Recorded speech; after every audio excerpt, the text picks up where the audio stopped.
La Ley de Prevención de Riesgos Laborales tiene por objeto promover la seguridad y la salud de los trabajadores mediante la aplicación de medidas y el desarrollo de las actividades necesarias para la prevención de riesgos derivados del trabajo, con la idea fundamental de actuar antes de que se produzcan los daños. Y dicta unas medidas que el empresario deberá aplicar con arreglo a los siguientes principios generales. 1. Evitar los riesgos. 2. Evaluar los inevitables. 3. Combatirlos en su origen. 4. Adaptar el trabajo a la persona. 5. Tener en cuenta la evolución de la técnica. 6. Sustituir lo peligroso. 7. Planificar la actividad preventiva para un periodo determinado, estableciendo fases y prioridades de su desarrollo en función de la magnitud de los riesgos y el número de trabajadores expuestos a ellos. 8. Adoptar medidas que antepongan la protección colectiva a la individual. Y 9. Dar las debidas instrucciones a los trabajadores. El empresario deberá consultar a los trabajadores y permitir su participación en el marco de todas las cuestiones que afecten a la seguridad y a la salud en el trabajo y organizará los recursos necesarios para el desarrollo de las actividades preventivas con arreglo a una de estas 4 modalidades o alguna combinación de ellas, asumiendo personalmente tal actividad, designando a uno o varios trabajadores para llevarlas a cabo, constituyendo un servicio de prevención propio o recurriendo a un servicio de prevención ajeno. Veamos un caso concreto, el del sector alimentación en la comunidad andaluza. Un sector que integra industrias como las cárnicas, las de elaboración y conservación de pescado, las de preparación y conservación de frutas y hortalizas, fabricación de grasas y aceites, lácteas, molinos y fábricas de harina o elaboración de bebidas, entre otras.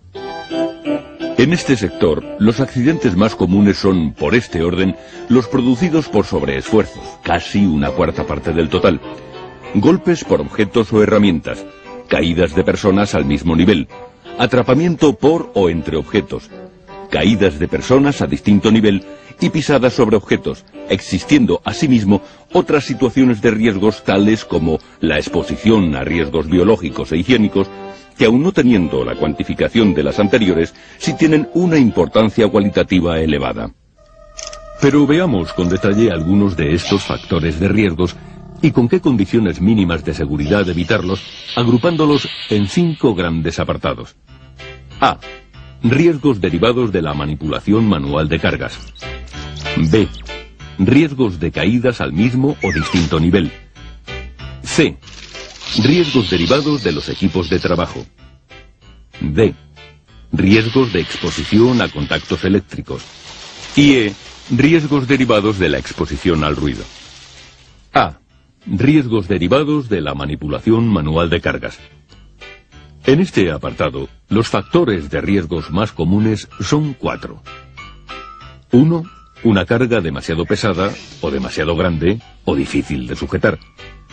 2. Un esfuerzo físico demasiado grande o realizado cuando el cuerpo está en posición inestable. 3. Un esfuerzo físico demasiado frecuente o prolongado en el que intervenga en particular la columna vertebral. Y 4. La falta de aptitud física para realizar la tarea en cuestión.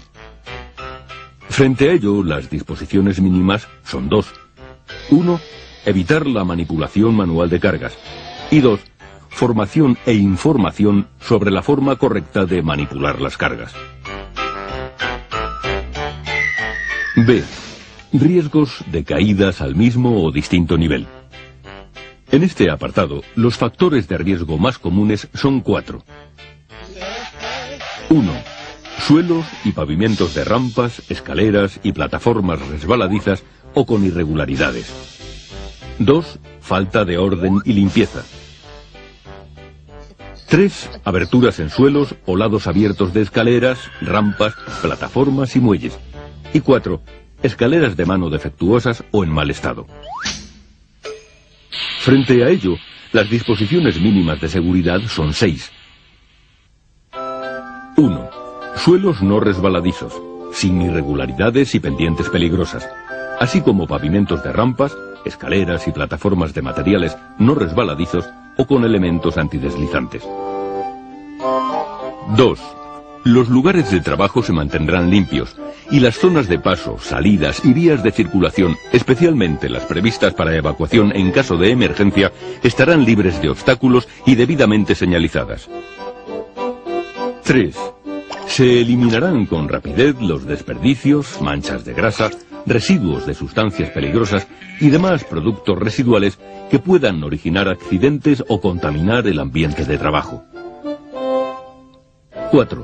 Las aberturas o desniveles que supongan un riesgo de caída se protegerán mediante barandillas u otros sistemas de protección.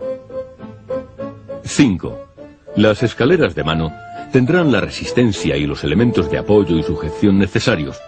Las escaleras de tijera dispondrán de los elementos de seguridad que impidan su apertura y se revisarán periódicamente. Y el ascenso y descenso por las escaleras se hará siempre de frente a las mismas. Y 6. En las zonas con riesgos especiales de caídas o choques habrá un buen nivel de iluminación. C. Riesgos derivados de los equipos de trabajo. En este apartado, los factores de riesgos más comunes son 3. 1. Golpes, cortes y atrapamientos con los elementos móviles de los equipos. 2. Proyección de elementos de los equipos. Y 3. Proyección del material que se trabaja. Frente a ello, las disposiciones mínimas de seguridad son 7. 1.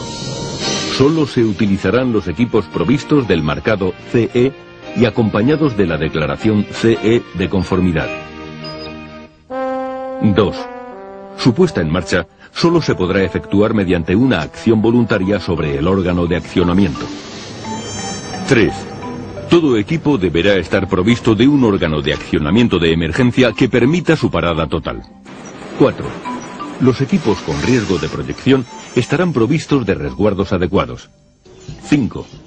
Los elementos móviles de un equipo que entrañen riesgos de accidentes por contacto mecánico deberán ir equipados con resguardos o dispositivos que impidan el acceso a la zona peligrosa. 6. Las operaciones de mantenimiento, ajuste, desbloqueo, revisión o reparación de los equipos se realizarán tras haber parado y desconectado el equipo y haber tomado las medidas necesarias para evitar su puesta en marcha o conexión accidental. Y 7. Las herramientas manuales deberán ser de características y tamaños adecuados a la operación a realizar.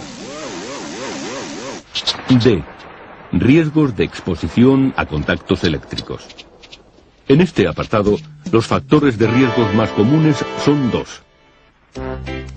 1. Contactos directos. Y 2. Contactos indirectos. Frente a ello, las condiciones mínimas de seguridad guardan relación con lo dispuesto en la normativa específica sobre instalaciones eléctricas, a saber, 4 normas esenciales. 1. Las instalaciones eléctricas no deberán entrañar riesgos de electrocución. 2. Los trabajadores deberán estar debidamente protegidos contra los riesgos de accidente causados por contactos directos o indirectos. 3. Las instalaciones eléctricas y los dispositivos de protección deberán tener en cuenta la tensión, los factores externos condicionantes y la competencia de las personas que tengan acceso a las partes de la instalación. Y 4. En los trabajos a realizar en los locales húmedos se extremarán las medidas de seguridad. La acumulación de gases o polvos combustibles pueden dar origen a incendios o explosiones. E. Riesgos derivados de la exposición al ruido. Frente a estos riesgos, las condiciones mínimas de prevención guardan relación con lo dispuesto en la normativa específica. Con estos ejemplos, les hemos querido mostrar que estamos hablando de una ley que persigue, ante todo, crear una auténtica cultura preventiva y que, por tanto, involucra a toda la sociedad en su conjunto.